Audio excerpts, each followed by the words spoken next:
ஆகுக என்னும் புன் என்ற சொல்லால் அனைத்தையும் படைத்தவன் நீயே.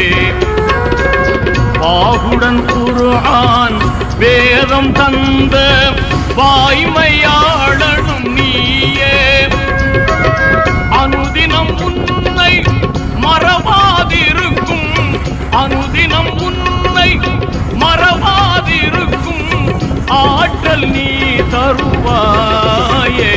அருள்மழை பொழிவாய் ரஹ்மானே, அருள்மழை பொழிவாய் ரஹ்மானே.